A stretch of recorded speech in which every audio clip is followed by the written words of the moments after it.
Hi, Lenny. Hi, Nancy. Welcome to episode 44 of the Front Porch Book Club.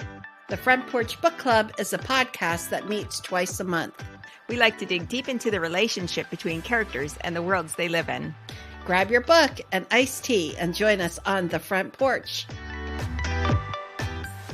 So, Lenny, today we get to interview Sue Ray-Smolik about her new children's book, The Evening Walk. As we mentioned in the last episode, Sue and I have known each other for many, many years since college. Sue and I were roommates for, I guess, a year and a half until I transferred to a different college that had the major that I decided that I wanted to major in. But we had a good time, and I have so admired Sue ever since I met her. She is a very creative person. She has been an amazing elementary school teacher her entire career, and I just think the students that are lucky enough to have her really must enjoy her creativity and her excitement and everything that she brings to the classroom. So she's originally from a small town in western Pennsylvania, Brookville, and she currently resides in Omaha, Nebraska with her husband and two fur babies. Oh, are they cats or dogs? One cat, one dog. Okay, because the dog made the book. I guess we'll talk about the dog in a bit. Mm-hmm. What I know about Sue, I've seen her obviously over the years coming and going, that she has a great voice. Oh. So not only is she now writing a book, there's something about her that is very creative to be a singer. And now she's writing a book. I wonder if she's written any songs. I mean, she's really talented. She is talented. I think her voice is my favorite voice in the whole wide world. You have said that before. Yeah, it is just such a crystal clear voice. It's just so beautiful. Yeah, and it's country music a lot, right? She does enjoy country music, but she sings a number of different genres. Okay. I know she's been on stage before. Yes. Performing. In plays. Yes, she's done musicals. That would be it. They're called musicals. She's done musicals as well as concerts with just singing, and very amazing person. Yeah, really gifted in so many areas. My goodness, did you think when you were 18 that the two of you would get into these creative careers? Did you talk about it at all back then? Like, one day I want to write a book, or... Yes, we did. Did you really? Yeah. Well, Sue clearly was already such a beautiful singer. I actually thought there was a chance maybe she would just do singing for a career, but she really ended up being very fulfilled by her teaching career. And so she does her singing on the side. I think we both thought there was a chance that we would do creative things in our lives. Oh my goodness, that's beautiful. Yeah. I did not know that. Well, we have her first book, right? Yes. The Evening Walk. Every December, and again, it's only our second December, but we do pick a children's book. This is the culmination of a lifelong dream of hers. So I'm so excited to talk with her about this book. One thing that she worked purposely on, which we didn't really know, was this underlying love story between mother and son. Yeah. And it was never said. There's no love language like, oh, I love you or anything like that. But the book is such a warm hug. It is just beautifully illustrated, and it has such a loving relationship between them. Anyone would love this book. I absolutely agree. Let's get to talking to Sue. Okay. Welcome, Sue, to the front porch. Hello. It's so lovely to have you with us. We both loved your book. Congratulations. Oh, thank you so much, ladies. It's just a delight to be here. Well, it's a delight to have you here. What inspired your book, The Evening Walk? Just memories of taking evening walks with my father when I was little, and then with my own daughter when she was a toddler, and now seeing her get a chance to do that with her son. Oh, it's a legacy. It is a legacy. And Lenny and I were talking about memorable walks that we have taken. And one of them that Lenny mentioned is all the walks she used to take with Seth when he was little. We called them flashlight walks because we would do them at night when it was dark outside. I did not have a child that went to bed early. It was fun because in the little town that we lived in when Stephanie was a toddler, there was a little ice cream shop about 3 blocks down. And we would walk to that and she'd be pointing out everything. Mommy, look, mommy, look, mommy, look. So, I mean, it really, the seeds to that book started then. Oh.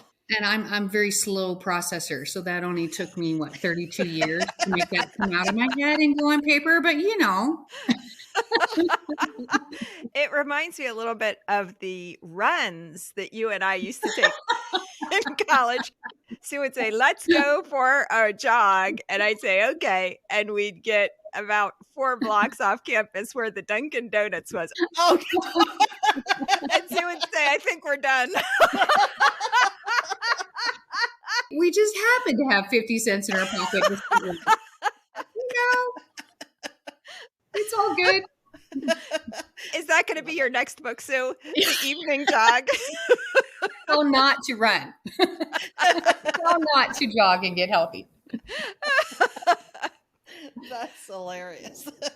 So can you tell us a little bit about the characters in the story? There's Mommy, there's Liam, and there's Tiggy, and what inspired those 3 characters? Because this is not about you and Stephanie. No. And what is so interesting, it was about 3 years ago when I finally thought, this book is just still in my head. I just need to write this down. And at that point, when I started writing, it was about Stephanie and I. I started it. I couldn't get very far. And then Stephanie found out she was expecting Liam, and little Liam came along, and that story just poured out as them. So the little boy is Liam, who's 2 now. He's just right about the age of the boy in the book now. Yeah. So it was a little bit of a projection at the time that I actually wrote it. And the mom is Stephanie, and her husband makes a appearance as Daddy at the end. Right. Yeah, he does. Oh, and then Tiggy is my dog. Oh, Tiggy is your dog. Yes. And where did you get the name Tiggy? Funny story. She's a Basenji. She's a brindle. So she has little tiger stripes. And when she was a puppy, they were very evident on her fur. Basenjis are very high energy. So I just thought, stripes, energy, Tigger from Winnie the Pooh. Okay. Not really thinking that Tigger is actually a boy. So Tigger became Tiggy. So she's Tiggy. Oh, that's a cute little dog in there. We were wondering if Tiggy was a seeing eye dog. No, she is not. She is not. And anybody in the Basenji community would probably laugh us off the stage for mentioning that a Basenji could be a seeing eye dog. They have many, many adorable qualities. Listening is not one of them. So they would want to be a seeing eye dog until they saw a squirrel. And then you might be chasing a squirrel with them if they were your seeing eye dog. They're a great companion, adorable dog. They are not probably good candidates for that. Can you tell us a little bit about your journey supporting your daughter as she's dealt with sight impairment? Because Mommy is sight impaired in this story. Yes, that was a journey that really began much earlier than we realized it was happening. She has a condition called Stargardt's. And, when she was in kindergarten, she struggled trying to learn her letters, and the struggles kind of continued through elementary school. And then she was in an accident where she was life flighted and had an exam from that because her eye had been hit to make sure everything was okay. And it was through that exam in 6th grade that they realized, oh, yeah, she's fine from the accident, but there's something else going on in there. And they discovered that there is a cone and rod misshaped that is a condition called Stargardt's, a form of RP. She has been very textbook for that. It has continued to progress very much like it does for most people. She's continued to lose sight as she's gotten older. It's pretty leveled off now, but she has no central vision at this point. She does have some peripheral vision, which was a little confusing in the story. I got a couple questions from my publisher about that. It's like, I can't tell, like, is she blind? She has a cane. Is she not blind? And it's like, I wrestled with that a little bit because I could have just made her completely blind, but I wanted it to be a representation that blindness can look very different. she looks like she isn't. And if she didn't have the cane, you might not think that she was, because she does have partial sight. She can see some things from her peripheral vision, just nothing from her central vision and nothing at a distance. I wondered if she actually could see a little bit. Mm-hmm. You would say like she saw. The line was always, Mommy looked. Yes. Mommy but then looked. She smelled or she touched or she felt the warmth of the sunset. And that was just a very subtle way to build that representation into that storyline without making that book about her being visually impaired. I liked the way that by doing so, the boy has more experiences on his walk. So having a sight impaired mom actually helps him to experience more from his walk than if he hadn't. Yeah. He'd just be like, yeah, I see the flower. Let's go. Yeah. And that was important for me. I don't know that original story where it was just Steph and I don't know if I ever would have taken that through the published stage like I did with this one. But this one, it became important for me to do that too, as a representation for children like Liam who have parents who have other abilities, so that they can see their stories told as well, just enjoying everyday things with their parents, but in a different way than what we typically would think of as an evening walk for a family. Yeah. We also liked that she was a strong mom and she could take this walk on her own and be quite capable of taking care of the son, Tiggy, and her. She didn't need anybody to go along with her. She was an independent woman. Yes. And that is very much my daughter. Yeah. Very, very much my daughter, and very important to her to be independent. And so I felt I really wanted that to be a strong aspect of that storyline as well. Was she a part of this process? Has she seen the book? Did you consult with her while writing it? I did. And yes, she's definitely been a part of the process because of the fact that this is her story and her journey as far as that visual impairment part of it. I mean, she lives that. I just watch it. And so I did try to be very careful about those details, just wanting to make it accurate as to what the reality really would be and how it would look. And that was a little bit of a challenge with the illustrations too, because the cane was a little bit of a difficult thing to work into some of those illustrations in the correct way that it would be held or used. Oh. So in the last episode, we did talk a little bit about the illustrations. How is working with an illustrator to bring your words and your vision to life on the page? I would love to get the illustrator's take on that. I'm sure he or she was like, really? This lady again? She has more notes? What? Why doesn't she just draw it herself?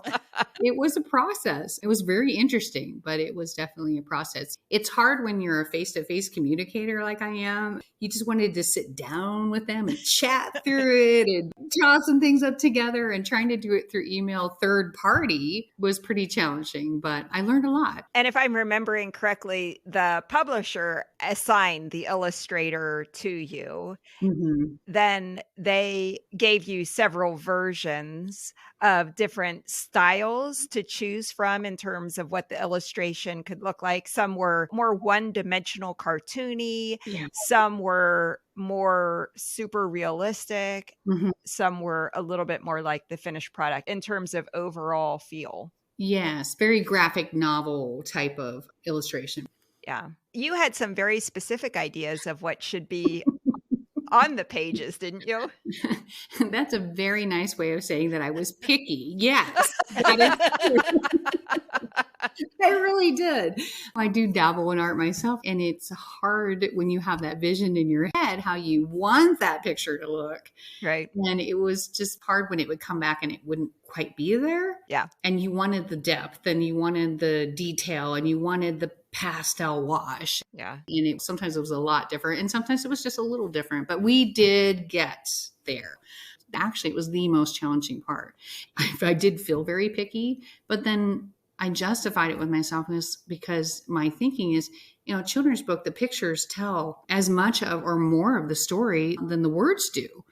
And so it was so very important. That visual impairment is never mentioned anywhere in the text. The pictures tell that part of that story.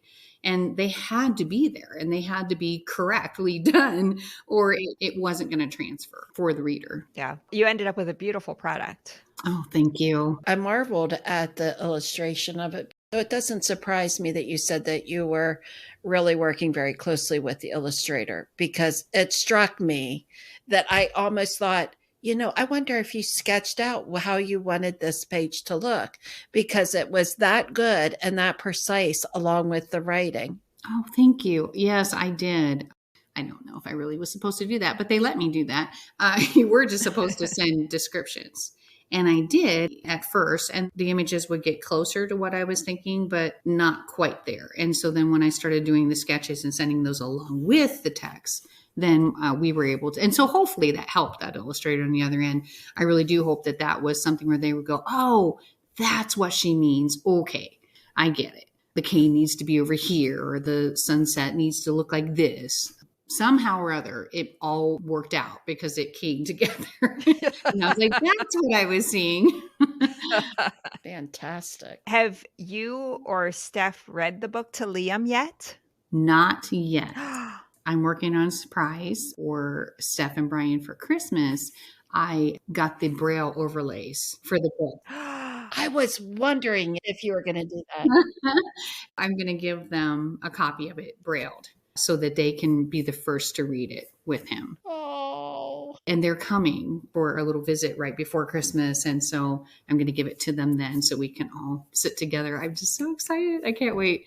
And I can't wait to see if he picks out Tiggy and himself in the story. Yeah. And his mom and dad. I'm just very, very excited for that moment.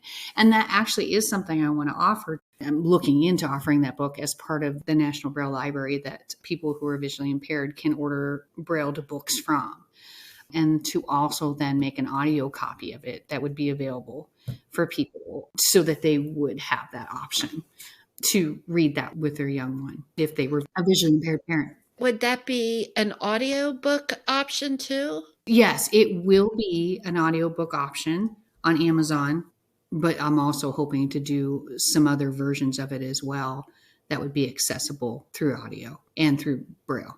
You mentioned that you got the Braille overlays for Stephanie and Brian to read it to Liam. What's the process of doing that? There are a number of companies out there, but I just contacted one of the companies that they make these. They actually offer books that are already in Braille that you can purchase. Or if you have a book that you want to get Brailled for someone, you send them the text and then they send you these essentially Braille stickers, clear stickers that you can put on the page. So the print is there, which I love that option. This was the perfect match for this scenario because Liam will be able to see the print and they will be able to use the Braille. If they are the ones producing the book, some companies can actually do the Braille inserts in between the pages. So they just turn on top of them. Oh, wow. So there's a lot of really neat options out there. Wow, that's tremendous. And Steph has been very enthusiastic about learning Braille and teaching Braille. Yeah. I remember her being in college and just being very excited about Braille. Mm-hmm. Definitely. She feels that that's very important for anyone who has a vision impairment, no matter what the level of that impairment is, so that they are able to have that as a resource always, so they have dual. She's a proponent of using the site that you have, as she does as well, but also having that ability to use the Braille and the other resources too that are available. Yeah, and also using the cane and cane skills. Yes. In her situation, when she was a little bit younger, she really started using it consistently in college. She hadn't in high school. Right. But her vision had dropped to the extent where it was safer for her to use it. But even before that step, she started using it more. It lets other people know when you're crossing a street or you're walking that, oh, wait, I should be aware that that person might take a little longer, or they might be listening for the beeps on the traffic lights to know when to go. I was really glad when she started using it more, even as she got into college. because it's important. And she and Brian are both very strong proponents of cane travel and Braille and using the audio resources that are available on their phones and computers. So this is your first time author experience. How did you go from, I have this idea and I've been thinking about it, to having this finished book? It's got to be a process. I was going to say, do you want the short answer or the 32-year answer? It was a process. I know that. Well, I waited 32 years and just kept thinking about it a lot. No. I know Nance knows this from writing. When you have that idea that needs to come out, it doesn't go away. Yeah. It just keeps revisiting you. And I finally have learned that, yeah, that's a sign that that's a story that is waiting to be told in your heart. So go ahead and start writing it down. Even if you don't finish it. I've started another one recently, and I told Steph this one is actually a book loosely based on my mother's life. And I was telling Steph about that. And I said, now don't get too excited, because it might be at 30 years before I get this finished. But I have started. Okay, so now you're working on your second book. Is this a children's book? No. The children's book would be on this side of the spectrum, and this one would be way over here. Okay, well, that sounds interesting. I do have a couple other children's books, too, that I am working on. Really? Oh, Sue. Yeah, one that I wrote that I just love this text on it, and I was just going to write that one just for Liam, and I happened to share it with my kids at school, because they write children's books in 5th grade. Of course, now that they know this one is published, they wanted to see this new one. I have some little artists that love to draw, and they were like, can we illustrate it? And I said, you know what? Why not? So we just started that project this week. They are illustrating that book, and we're going to produce some little version of it to put in our class library and our school libraries. So that one's sort of being published. I mean, it is. Sure. Yeah. What's that book about? That one it's called Everyone Makes Mistakes, and it's a little puppy who. Oh yeah. Yes, I read that. Yeah. Who makes some mistakes and gets scared and tries to run away and hide, and finds out that really the best thing to do when you make a mistake is go find the people that love you, because they will help you fix it. Oh. What a lovely little message. Yeah. Oh, I love it. Sue, what was it like with your first attempts at writing the story, the first sentence, the first draft of this? Tell us a little bit about that journey to then the finished product. It was just a warm afternoon. I sat down on my porch swing, and that story was in my mind, and I wanted to begin it. And it started coming out, but then it just sort of stopped, and I didn't feel the urge to come back to it until we heard about Liam, and it just took on a new life of its own when he was born, and I saw Stephanie with him and saw her starting to have those moments and that parenting experience and just those special little moments between a mother and their child. The urge to write it just came back again. And then it just poured out. It wasn't work at all. It was like I looked up and 5 hours had passed. And it was like, what? How did that happen? Because you just get so lost. Sue, tell us a little bit about the consults that you had in terms of editing and putting together a couple different drafts. Yes, I cannot be thankful enough. I have a childhood friend who went into journalism, and I contacted her and just asked her if she would like to read it, because I wasn't sure if it was anything that could become a published piece.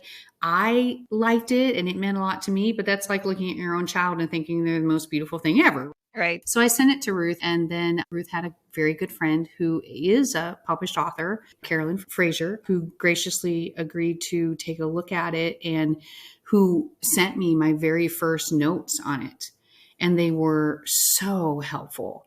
So I really have to credit her for being able to turn that original text that I had into something that was worthy of being turned into a publisher, because she gave some great tips and some great things that I had not thought of to bring that text alive. What were some of the tips or notes that you remember that were especially impactful? One of the ones that really made a huge difference in the story was with the dog's character and actually the child as well, but they did more dialogue. She said with the dog's character, show what they're feeling or thinking. Don't say Tiggy thought or Tiggy felt. Show that Tiggy's excited by Tiggy jumped or Tiggy bounced to add action to your text. Yeah. It's like, oh, that's genius, because it totally changed the feel of the story. When I went back in, it was such a simple change on those lines, but made such a difference. I know how helpful those notes were, because then when that text did get turned into the publisher, they had very little correction to make on it. And if I had turned my original text into them, I think they would have had a lot of corrections that needed to have been made on that. And so it was because of my re-editing that I had from a very, very helpful resource. Yeah. So there is just so much love flowing through the evening walk. It just oozes love. Did you consciously set out to write a story that, to me, in a word, it's just love? Oh my gosh, that just makes me tear up. Thank you, because that's exactly how I felt about the event itself when I first did it with my own daughter. Oh, it was just such a wonderful experience that wasn't in the parenting handbook, that you would enjoy these little things so much with your child that they just stick in your head forever. They're not a big trip and they're not a big event. It's not going to the adventure park. It's just taking a walk and watching them see the world through their little eyes for the first time when they start noticing things. That just makes it all fresh and new to you again. All the things that you had stopped noticing, and they notice all of it. Yeah. And they're so excited about it, and they want to tell you about it in the small amount of language that they have. I just think that that's such a beautiful, beautiful part of parenting, that no matter what your physical abilities are, you enjoy with your child. That's that love that is there. If you've never been a parent, gosh, you might not realize how precious those moments are. And in the moment, don't realize how precious they are. It's when you get 20 years down the line and your child's grown up somehow and you look back and like, oh my gosh, I didn't realize how wonderful that was to do those things. And then you become a grandparent and you get to do it again. So, which is lovely. Do you live near Liam? I don't. In the next state. So, I mean, it could be worse. It could be way worse. But I do enjoy every moment we do get to spend together. You also are really good about using technology to see him all the time. Yes. Using internet conferencing. Yes. FaceTime videos and whatnot. Isn't it amazing that technology has come along? And you think about that from a historical standpoint. Gosh, back in the 1800s, when people left their homes to come here, their parents never saw them again. No. I mean, you said goodbye to your kids and your grandkids, and they got on a boat and they left, and that was it. Yeah. And you got letters. Many of them never got to see them again. And how lucky are we? Here I am sitting, well, they're 8 hours away. Well, you know what? I can see them on FaceTime and talk to them. And so we are very, very lucky. That is one beautiful aspect of technology, is it does help to keep us connected in that way, no matter what the distance. Oh, like us here right now. Look at us. Yeah, exactly. People have lots of reasons for wanting to write a book, and you actually persevered. You made it happen. Can you talk a little bit about what you are hoping to achieve through this book?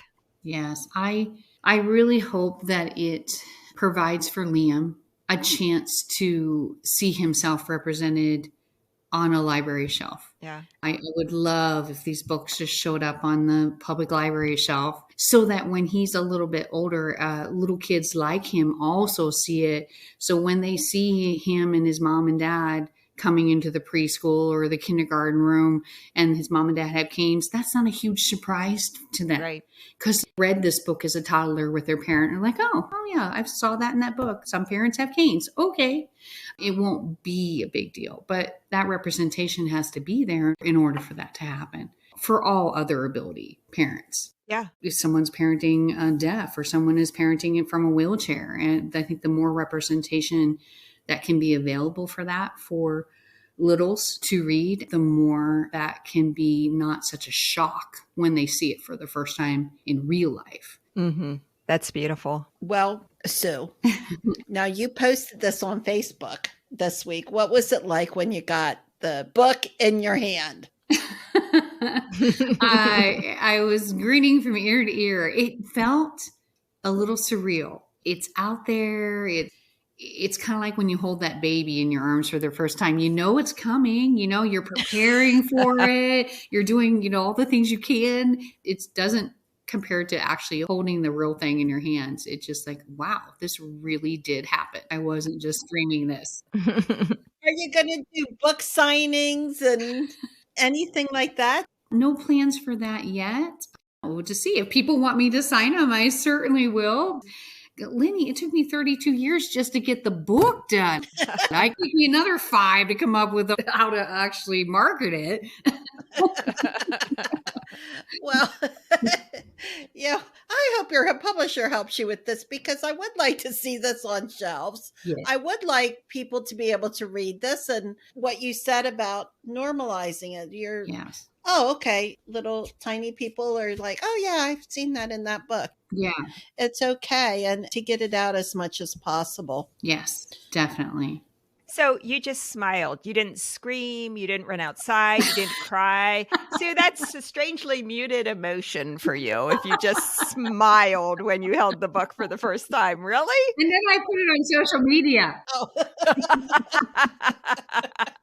I don't know, Tiara. Did you celebrate by going out to eat or something? No, I didn't. What? So see, we need to do that yet. We need to do that. It's still not quite real to me yet. Yeah. Yeah. I don't know. I am oddly calm about this. Well, I think you should buy a special pen set that when you start autographing the book, you've got the right utensils. Yeah. Some little bookmarks with some little basenjis in it that I can give along with the book to people. Oh. That actually has crossed my mind. I have heard of people doing those kind of giveaways to market their books. Yes. That would be a cute idea. Yeah, in a perfect world, it would be so cool if it was like a little brailled bookmark even. Yes. Oh, I have so many ideas.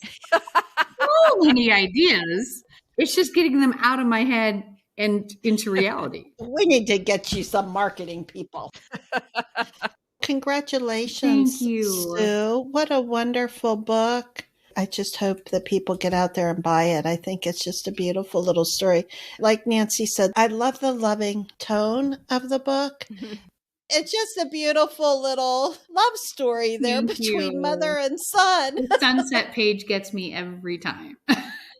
Yeah. Where he's describing the colors to her. Oh. I can see that as their future, a special moment for them. Oh. And so that one just makes me tear up, even just talking about it. But thank you so much. And I hope that other people feel that way about it too and find it as a special moment to share with their little one. Oh. Great. Thank you so much for joining us. It's been delightful to have you on the front porch. Thank you. It's been wonderful to be here. You ladies stay warm on your front porches. They're a little chilly this evening. We're wrapped in blankets. Yes. Got that fire pit going. That's right. Okay, Nancy, that was a lot of fun. We're both big Sue fans. Here we are. And I'm just so happy for her that she saw the need or the passion to write this kind of book, and that she did so with such care and such love. I absolutely agree. It gives me goosebumps that she wrote such a beautiful book. And I think it really is a book that is going to impact people in very positive ways. I think just the love will impact people positively. I think the representation that she talked about is so important. It's a book that is going to make a difference. Yeah, I think we both want to be her PR people so we can get the book out there. I think you're right. That way everybody can read it. Yeah. Well, Nancy, that wraps up our first full calendar year of the Front Porch Book Club. Wow. Yeah. And now we're on YouTube. What were some of your favorite highlights of what we did this past year? First of all, I have loved talking with you about all of these books. I've loved having this regular reason for you and me to get together and to talk about really interesting topics too. Because, of course, you and I can talk on the phone for a very long time just about our lives, but this is a whole new element that I really love talking about these books. I think we're both learning things and meeting interesting people. Another highlight for me is our listeners and having a chance to hear from them and sometimes meet listeners, which is very fun. Specifically, in terms of some of our episodes, I really enjoyed learning more about severe mental illness, primarily schizophrenia, with Robert Kolker's Hidden Valley Road. And then also interviewing him was really interesting. And then I also loved interviewing and then meeting in real life Candace Millard when she was here in Lincoln for the governor's lecture in the humanities. So I think it was the combination of some in-person things, some deep conversations, learning. It's just been really fun for me. How about you? What have been some of your highlights? Well, I think all of those. I think that's really well said. I like talking. I like learning. I like hanging out with you. Aw. I do like hearing what people think about the podcast or any comments that people make about it. So that's important to me. And it's kind of molded me in some ways to think about why people listen or what they want from the experience of doing it. You know, I was never a reader, Nancy. No. But you've become one. I have become a 1 book a month reader. Yeah. Which is amazing. And so I do understand now why people like to read and that they gain personal insight and experience and learn along the way by being a reader. So I really like that. I do like meeting the authors and other people and learning from them. So those would probably be my highlights, is just the social parts of this book club. Well, that's no surprise that your highlight is relationship-based, since you're such a relationship-based person. Yeah, this is the fun part, chatting with you. Yeah. Chatting with Sue, chatting with anybody. Yeah, for sure. Well, we got a lot of books to look at in the upcoming year, Nancy. I think people have fed us 40 or more. People have said, oh, do this book and do that book. And we just keep adding them to the list. I don't know how we're going to pick 12 from them. Yeah, we have a lot of really good suggestions. I know we'll come up with a great diversity of books. I think one of the fun things about this podcast is that we do a really eclectic array of books. Yeah, I think that's important. We should do that. And we were very purposeful about picking the books this year, that they be diverse and that some of them be very popular and some of them not so much, and just kind of have a little bit of mix for hopefully lots of different listeners to our podcast. So that'll be our next big thing to tackle, is our next book list. Yes, that'll be fun. Thank you, listeners, for listening to us our first calendar year. Don't forget to sign up for our monthly newsletter at our website, frontporchbookclub.com. Our episodes come out twice a month, the first and third Wednesdays of every month. Benny, I'll see you in 2023. Happy New Year, Nance. See you later. All right, bye-bye. Bye.